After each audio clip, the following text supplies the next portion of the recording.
Hey, what is going on, Internet? My name is TheCritMagnet, and today I am bringing you guys another top 5. Now, I know I haven't been able to do another top 5 for you guys in a while, so today I hope to change that. Now, the main subject I'm going to be doing for today's top 5 is going to be, well, my favorite Pokemon, in case you did not see the thumbnail, or the title, or any of that kind of stuff. But yeah, anyway, so, yeah, this top 5 really is not going to be in any specific order. Now, mainly because I typically don't have like a set in stone favorite Pokemon. Like whatever Pokemon like I'm using at the time is usually I find it to be more of my favorite. So all this is really subject to change, but these are just mainly Pokemon that I feel like deserve a special mention in my heart. So without further ado, let's begin, I guess. So yeah, looking at number 1, what we have here is we got a Mamoswine. Now, there's a lot of reasons for why I chose these Pokemon, like stuff like competitive viability, considering I do play competitive, but Mamoswine's not only competitively viable, but it's just overall like a really cool Pokemon, you know? The idea of having like a freaking mammoth that you're sending out to basically just wipe your other opponent's team into extinction now, that's always fun, you know? But Mamoswine just also looks really cool. I mean, you go from a little big fur thing to this motherfucking beast right here with the horns and the eyes and that piercing gaze that you know that stuff is about to go down. Whenever Mamoswine comes out on the field, you already know that things are going to start to be a struggle for you, and you always end up having to find something to deal with it, you know? Unless you ever run and wash. Anyways, so yeah, looking at what we have in number 4 spot, we have Salamence. Now, the reason why I chose Salamence is honestly for pretty similar reasons. There's not much that really like sticks out from another person's reasons. So yeah, just Salamence is extremely versatile in my opinion. You can run it defensive with the wish thing. I'm pretty sure Dundeal did that like a little while ago. You can make it full out offensive. You can make it physically offensive, especially offensive. Whenever a Salamence comes out, it's always cool when it carries that unpredictability factor, like what I usually like to do with I like to carry Fire Blast and Hydro Pump on my Salamence just because it can, you know? A dragon that can just shoot out like fire and water, just like switching between those two modes, it's just pretty cool to me, and the overall versatility is what makes Salamence earn this spot. So yeah, coming in at number 2, we have Breloom. Now, main reason why I like Breloom is because whenever I use my Breloom, it always just puts in a lot of work for me, you know?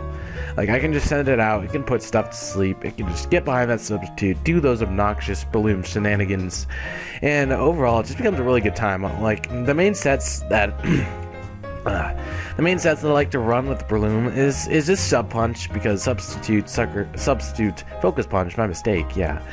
But yeah, that's my favorite thing I like to run with Breloom, because I can just put them to sleep and just Focus Punch them to death. This thing just takes on Mandibuzzes like a champ, man. It does like 42% after like a Focus Punch or whatever. Mandibuzz does not have much to do to you besides like Whirlwind and stuff, and Breloom is also one of those Pokemon that just kind of earn my respect in general, and it has a freaking mushroom frog head thing that just it doesn't look like it'd be very threatening. Like if you looked at this from a first glance, you'd think that, oh, this thing is like complete butt, you know? But if you actually saw this thing as action, this thing has a crazy attack stat, base 130. That is not something you mess around with.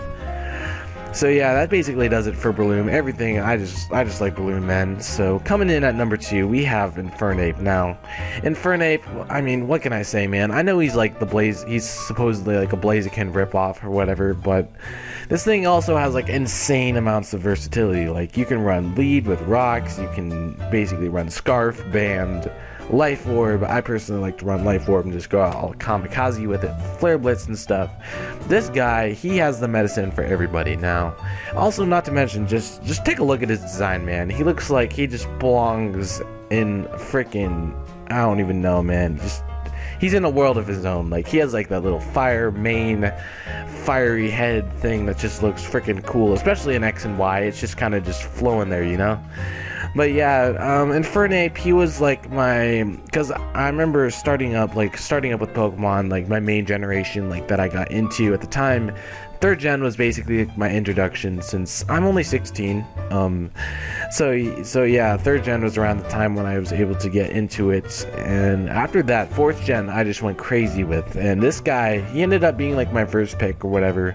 Well, I went with the Torterra for a little bit, but then I realized that Torterra is not not for me, so I kind of restarted, went with this Infernape. I named him Fireblazer, and I know Fireblazer was not the most inspirational nickname out there for a Pokemon, but Fireblazer was cool, man. Like if I sent him out, he could Earthquake stuff, he could close combat, everything.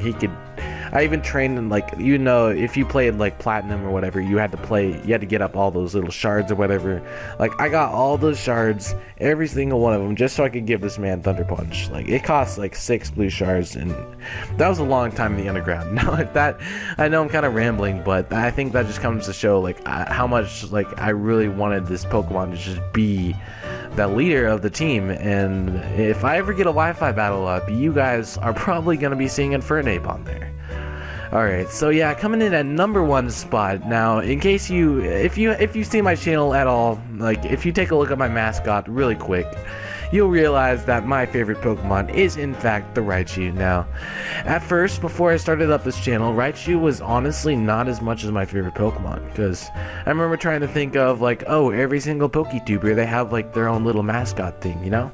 And I wasn't sure what mine was gonna be. I already knew what my name was gonna be, like, because I just had it in my head for a while. Like, oh, if I started up a YouTube channel, like, I'd name myself TheCritMagnet. Like, that was always a thing. But I always wondered, like, what can I make my my mascot? You know, it was either gonna be between like a Magnemite or something, or this guy. And I thought this guy, he just had the charm and stuff. And so I decided to go with the Raichu as my mascot. And since then, like, I really experimented with Raichu and like what he does in competitive and stuff. I got into PU, and that really kind of sealed the deal with me and Raichu, you know? Like, he's so good in PU anyway. Like, you can just slap a life orb on him and just comes an all-out boss. He has the versatility too. He can go mixed, physical, special. Got that Volt Tackle, the HP Ice. Well, anyone can get HP Ice, but that's kind of like a main thing. You can do like the one thing I showed on like the moveset Mondays or whatever, with like the Encore, Nasty Plot kind of thing. That's also another cool thing you can do with Raichu. I know he's not the best Pokemon out there, but I kind of like him just because like everyone's all about Pikachu and stuff, and I'm just like, man, I got my Raichu, I'm good to go, you know? So yeah, and of course I'm kind of silently praying for that Mega Evolution, which hopefully will happen at some point in time. But yeah, like I said, Raichu kind of grew on me as a mascot, and ever since then, Raichu's just he's been there, you know? So yeah, I mean, I'm sorry about like the whole really lack of detail on these, but these are kind of the five favorite Pokemon that I have. I might make another one at a later time in case like my opinions start to change, which they most likely will, because I really don't have anything set in stone, like I said at the beginning of the video. So if you enjoyed this, make sure to leave a like, because it really does help out. And also, of course, question of the day, this really does have to fit in here.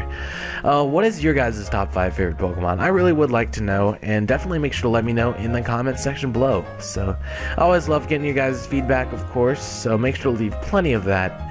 And if you have not subscribed yet, make sure to do that, man, because I might not be able to upload as much right now, but I really do try as much as I can. So any sort of subscription would be very appreciated. And of course, for those newcomers, I have plenty of other vids that you can go check out by clicking on my name. Yeah.